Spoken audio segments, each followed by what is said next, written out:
Health Warriors. I'm Dr. Jacqueline Owusu. I am your host, and welcome to Renew Health Thursdays.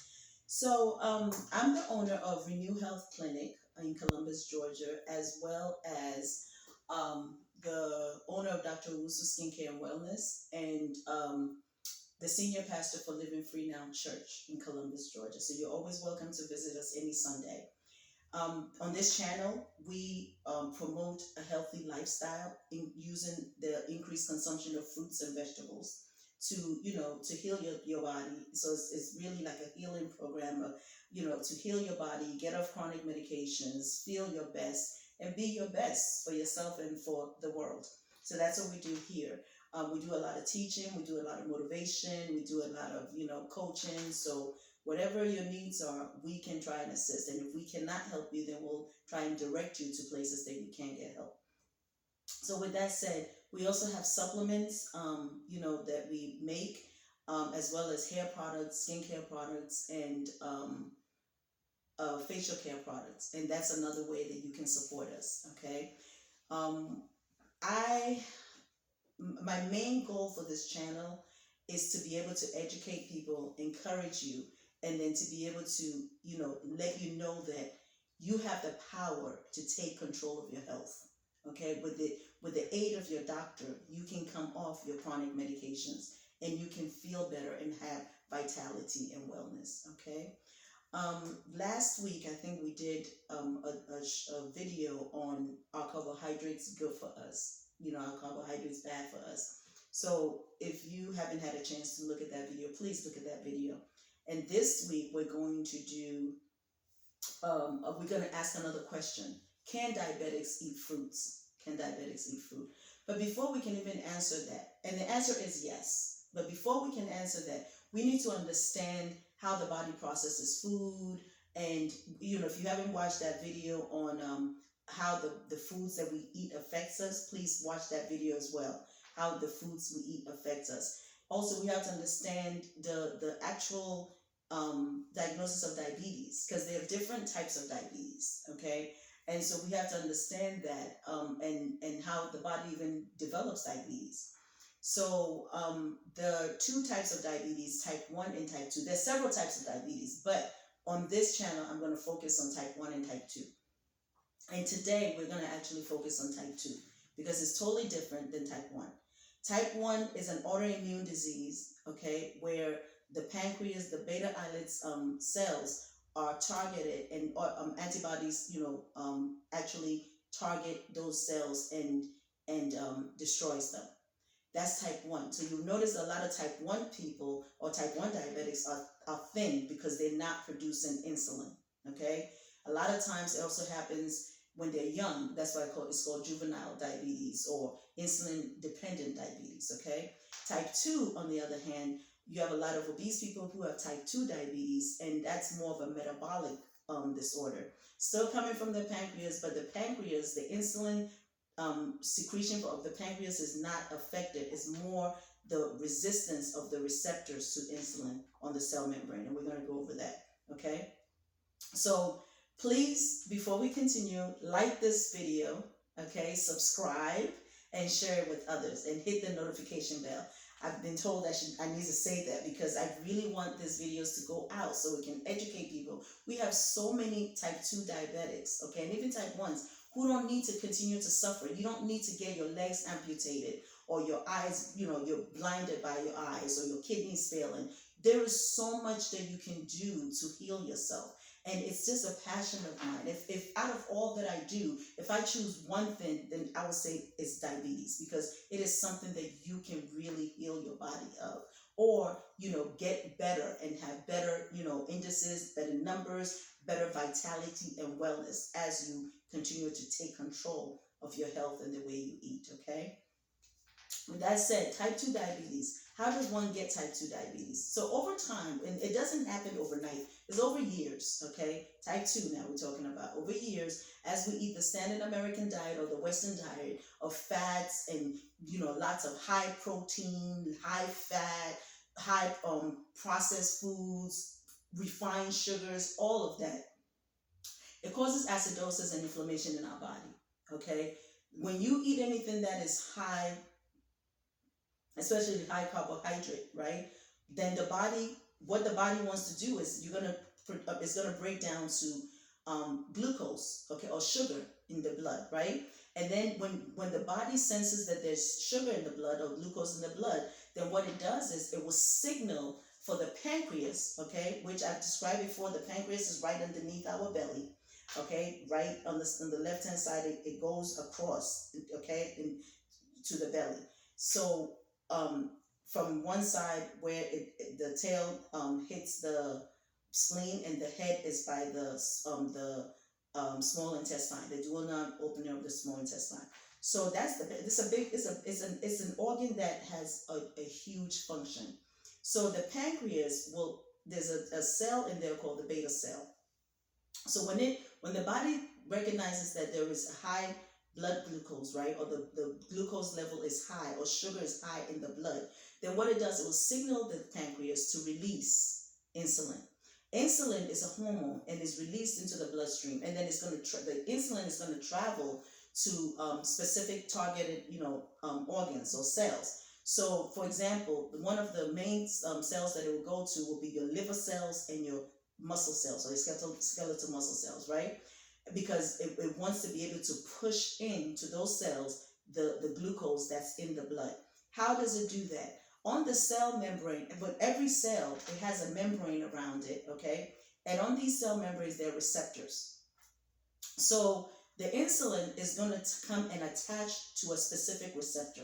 I'm not going to go into biochemistry here, I like the deep biochemistry, because I just want you to get the overall understanding. So insulin is going to come and attach to a receptor on that cell membrane, okay? It's like a lock and a key. You know how you have a key and you have a lock. When you put the key in the lock, it opens, right? So that's what insulin does. Insulin attaches itself to that receptor, and it's like that's the key, and it opens that lock so that glucose, right, in the blood can go into, okay, the cell, inside the cell. And then when it goes inside the cell, remember I've talked in other videos about food energy. So glucose is the food energy, but now the cell is going to utilize this food energy, glucose, or fats, or whatever it is that goes in there, and it's going to go through another cycle of processes, right, to be able to produce ATP, and that's what the cell uses, which is cell energy. So here it is, over years, I mean, I'm talking about sometimes 10, 20, 30 years, right, of us eating these bad foods, okay, or not bad foods, like these high fat foods, these high cholesterol foods, this high protein foods, high whatever foods. We eat the standard American diet, we eat them, right? And then we eat it breakfast, lunch, dinner, and sometimes even snacks. So what happens is there's an accumulation of fat inside your cell. And when that accumulation of fat inside the cell occurs, then the cell signals the receptors and say, hey, I got enough energy in here. Because remember, cell is always trying to get some energy, right? So it says, I have enough energy in here. Don't give me any more energy. So then when you eat, the next time you eat a carbohydrate rich meal, right? Or even a protein, because I tell people protein also stimulates some level of insulin release, okay? So, but carbohydrates, of course, does it more. So let's say the next time you eat a carbohydrate starchy meal, right? And then the blood sugar is high in the blood. The pancreas is remember, this is not type 1. Type 1 does not secrete the insulin, but type 2 does. So the pancreas secretes this insulin, right? And it comes into the blood, and it goes to your liver cells and your skeletal cells or your muscle cells.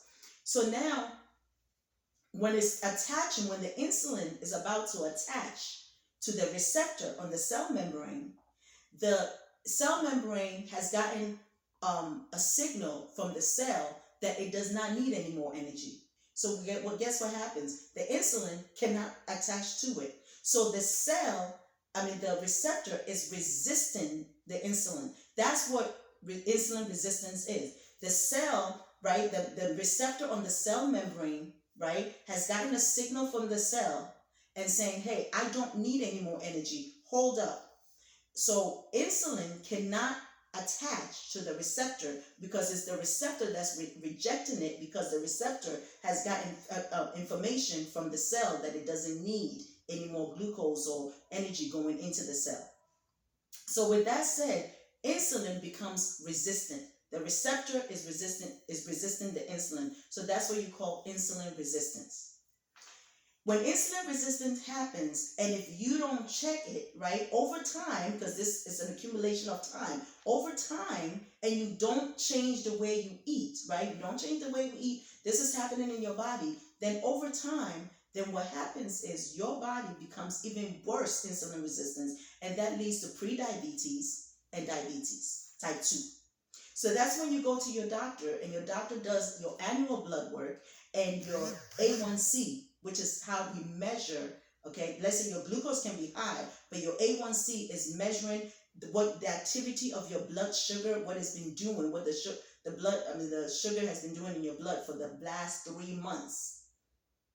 So that's how they measure the A1C, and if your A1C is anywhere from 5.7 to 6.4, you are deemed pre-diabetic.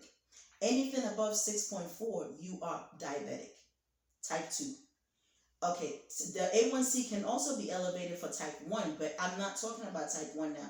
I'm talking about people who can secrete insulin, right? And who also have a metabolic problem because they are not changing the way they eat. So you have a high blood sugar and you also have a high insulin. And the insulin is high because the receptor is resisting the insulin.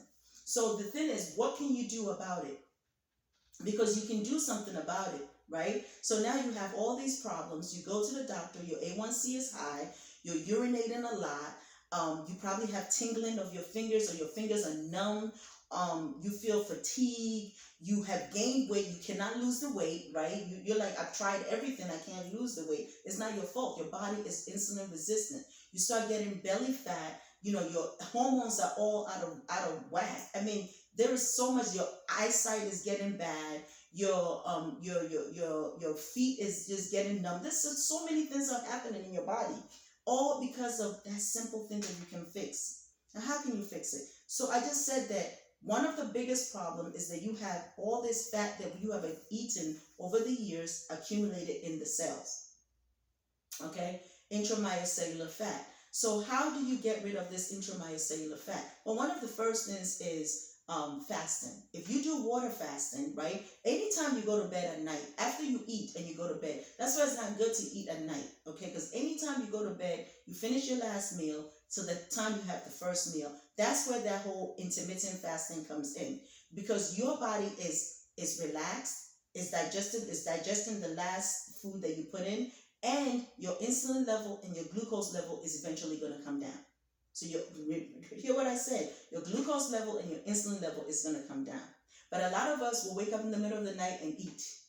So you don't allow your glucose level to come down. You don't allow your insulin level to come down because you go ahead and eat. And that's a no-no. Try not to eat at night, because you're trying that God gave us that time, that circadian time, that rest time for our body to replenish itself, for our body to reacclimate itself, right? So your insulin will go down, your blood sugar will go down. So if this is where the intermittent fasting comes in, and I have no problem with intermittent fasting if you can do it, but this is where it comes in. So the logic behind that is, if I can prolong, instead of eating my first food at 6 p.m., right, or 8 p.m., if I can prolong that longer, then the insulin level and the blood sugar level will remain down.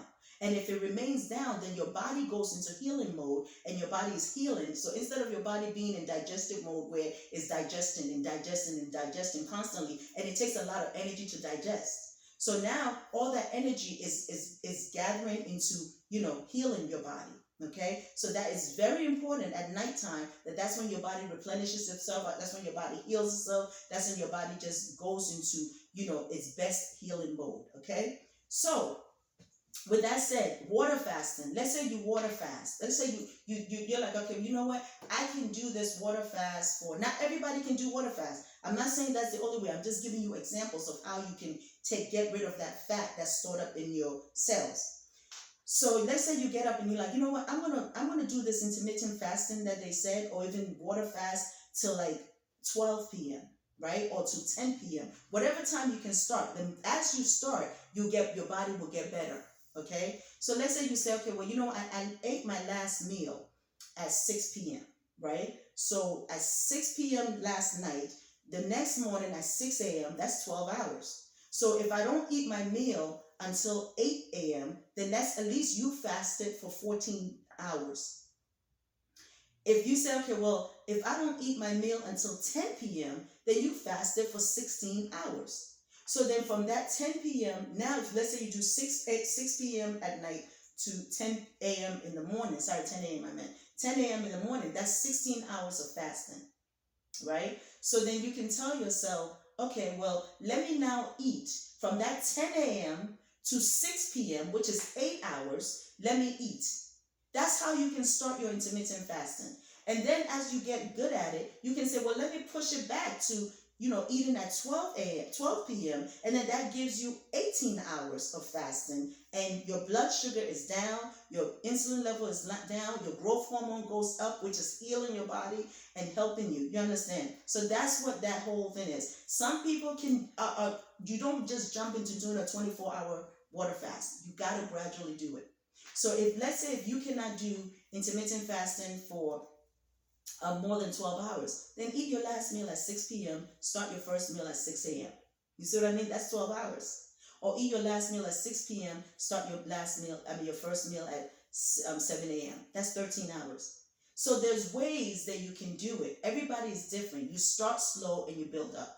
So if you do that, your body is going to be able to start utilizing the fat that's accumulated in the liver cells as well as in the muscle cells. And then instead of the receptors resisting the insulin, over time the receptor will start becoming sensitive and the insulin can bind again. And when that does, it opens the door and then glucose can go in. Are you understanding that? Okay.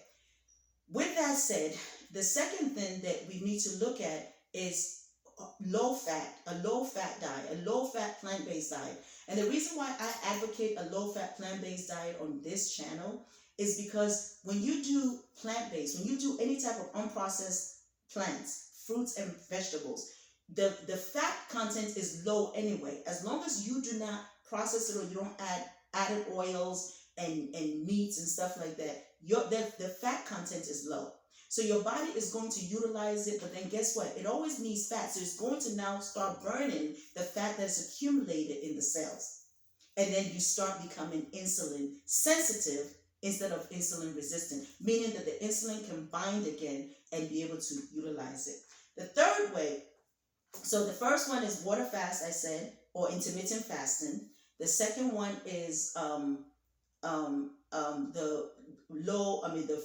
unprocessed fruits and vegetables. The third one, I would say all fruits. On my channel and in my program that I coach people on, I do all fruits. I have fruit days on specific days. And the reason why I do fruit days on specific days, because when you eat fruits break down to fructose, okay? Glucose, which is the vegetables, right? Vegetables break down to glucose. Fruits break down to fructose. Glucose, when vegetables break down to glucose, it requires energy. It doesn't require as much energy as meats and grains and other things, but it does require some level of energy, right? And it also requires insulin to move the glucose inside the cell. However, when you do fruits, you don't require insulin to move the fructose inside the cell. See, so glucose from the vegetables, it needs active transport, right? It needs to be actively transported into the cells, whereas fructose from fruits does not require active transport. It's a passive diffusion, so it goes right in. So you eat fruits. So a lot of times I put my clients on fruits and they're eating like all these fruits and they're like, oh my God, I'm still hungry. Why? Because the fruits are constantly digesting. Your metabolism is high. And it does not require insulin to move to move the fructose into the cells because it's a passive diffusion. So you realize that a lot of my diabetic patients, a lot of you diabetics out there, yes, the answer to the question, can diabetics eat fruits? Yes, especially type 2 diabetes, type 1 too, but it's a little bit more complicated, so I'll explain to you. But because type 1 needs insulin, type 2 doesn't, okay? The type 2s that need insulin are most of the time type 1.5, which are people who started off not requiring insulin, but because their insulin resistance has gotten so bad, they will need insulin. Okay, that's like the type 1.5. So a lot of these people are usually heavier set. They don't have to be though, because I've seen a lot of young, smaller diabetics who are also, type 2, and they don't necessarily have to be big. But a lot of that type 2 diabetics usually have weight to lose because they're so insulin resistant, and they basically have a lot of fat accumulation. And when you are able to do any type of intermittent fasting, or do the low fat fruits and vegetables, or do a fruits, just a fruit diet, it's amazing how you feel, how you do.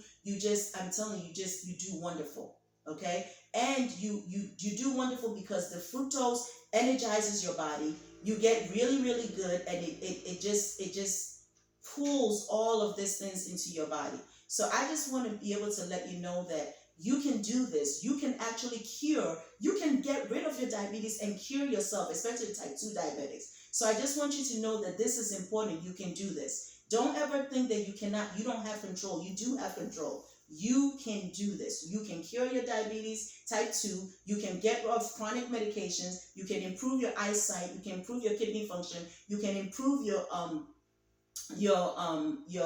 gut health, okay, and you can improve your weight. So you can do this, but it takes discipline, it takes consistency, it takes being able to be disciplined. Basically, it takes that. It takes a mindset. You have to shift your mind and say, I can do this. I know that I can do this. So with that said, I just want to encourage you to know that, to answer the question, can diabetics eat fruits? Yes.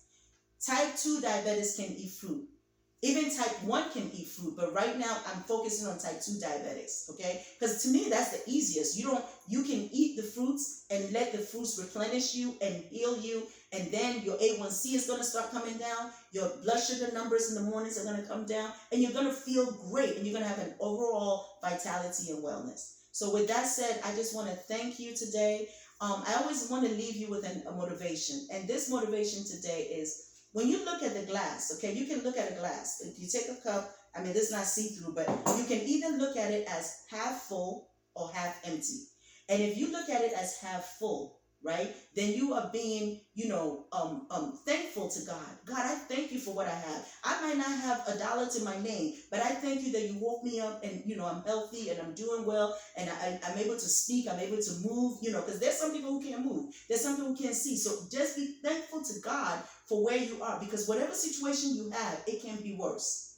Okay, somebody has it worse. The next thing is, the other person can look at it as half empty. The person who looks at it as half full is always, optimistic, always thankful, always grateful. The one who looks at it as half empty is always pessimistic. Oh, I don't have this, and I don't have this, and it doesn't matter, because I'm telling you, even though you don't have something, what you do have is so much greater than what somebody else, have. And so be thankful, because at least you have a bed to lay on. At least you have lights in your house. At least you have some feet to walk with. You have eyes to see. You have hands to move.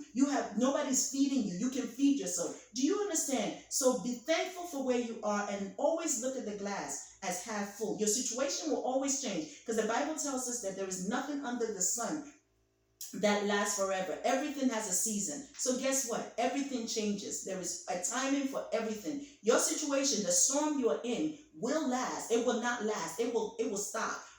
Storms come, boo, boo, boo, boo, boo, boo, and then it goes. And then guess what? At the end of that, we are able to look at God and say, Lord, I thank you. For if it wasn't for that storm, I would not be where I am today. So just be thankful, for every situation that you're in. Everybody's going through something. If you live long enough, you're either in a storm, you're coming into a storm, or you're going out of a storm. And it's a cycle. So just be thankful to God for where you are, and just be grateful, and be always, with your palms up. Lord, I thank you.